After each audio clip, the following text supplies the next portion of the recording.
Alrighty then, so this vid, part of a series of experiments, and we're looking at something really weird here that I think most media mad scientists and most plethora owners would be kind of interested in.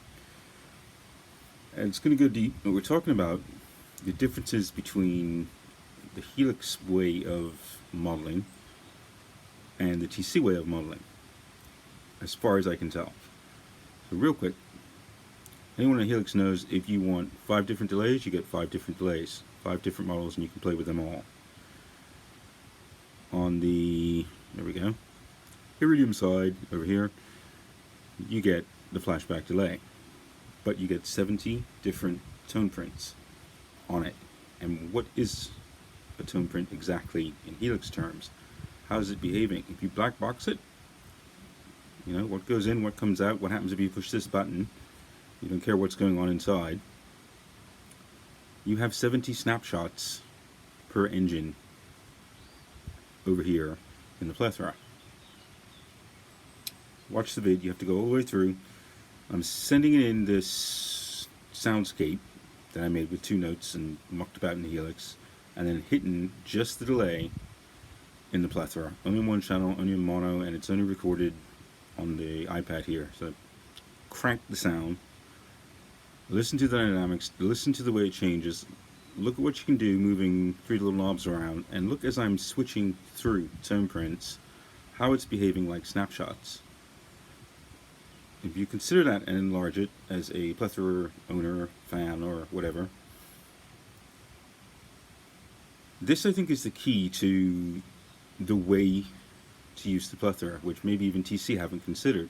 We need to be able to navigate or track navigation through tone prints, because of your 5 engines, guaranteed you're going to have a compressor, a delay, a reverb, maybe another reverb.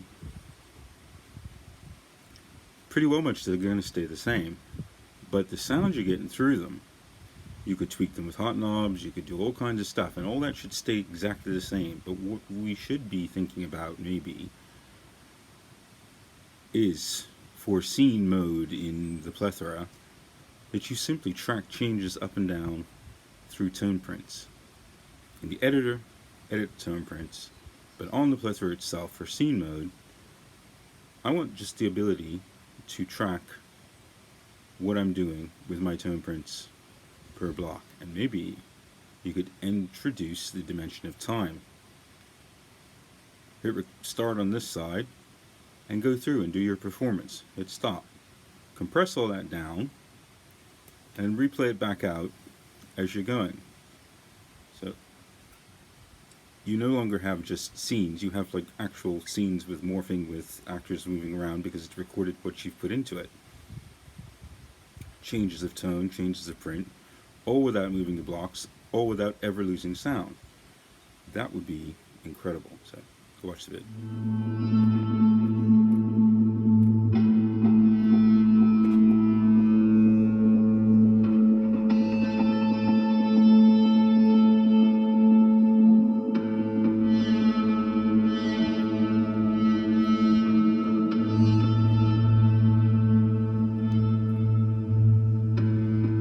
Now here's something interesting.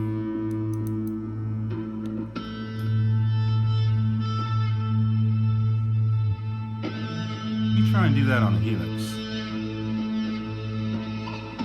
Every engine here, this is the feedback one, as you can see. The feedback engine, the flashback delay is a weird thing. Let me set this thing up so you can see what I'm saying and I can actually move my hands. Oof. It's something I've been thinking about a lot. You see these? These are tone prints. And there's a massive difference between, say you take the helix here, put that in. Green boxes here, Cosmos Echo or the multipass. As you can see, I can turn them on or off, and I can control that by snapshots, but it's basically 2 different echoes, 2 different algorithms. Yeah, and you can play with them, mix them, match them, do whatever you want. The flashback delay, flashback 2 delay, instead has a mega algorithm, I think, and it's not reloading them. So put the feedback back on. That's just two tones being mashed by the helix and producing all manner of coolness. I'm just using one foot to do that.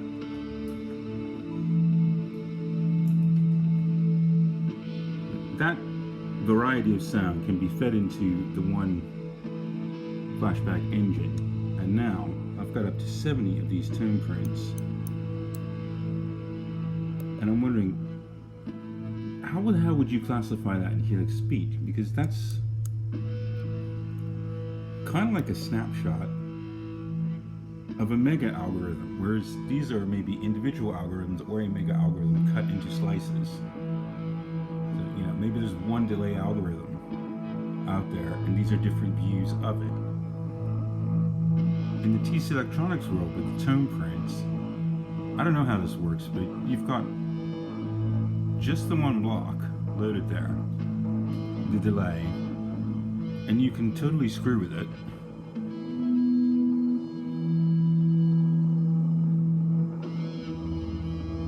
And then change it on the fly to something completely different, boom, and it doesn't lose anything. So think of it maybe like there's a snapshot. You think you're loading up an algorithm with 70 different versions, places to store, and you can change these in and out and do whatever you want.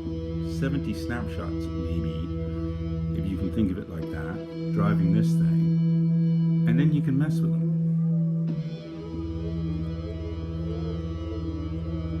To your heart's content, with actual knobs and big displays that make sense. So, coming at this from a helix perspective, to me, you'd be nuts not to dive into this thing, because this is, you know, the whole idea of taking the Iridium as a 3 amp 9 cab in one box thing. This thing is just stupid. I mean, yeah, 70 of these friggin' things that you can go through, and you can make up your own, and you can twist them, share them, save them, and do all kinds of crazy stuff. And you can map this thing in all kinds of crazy ways.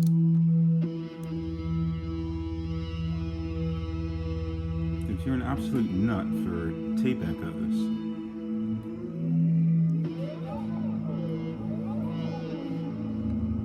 this is something to look at. It really is. It's just marvelous.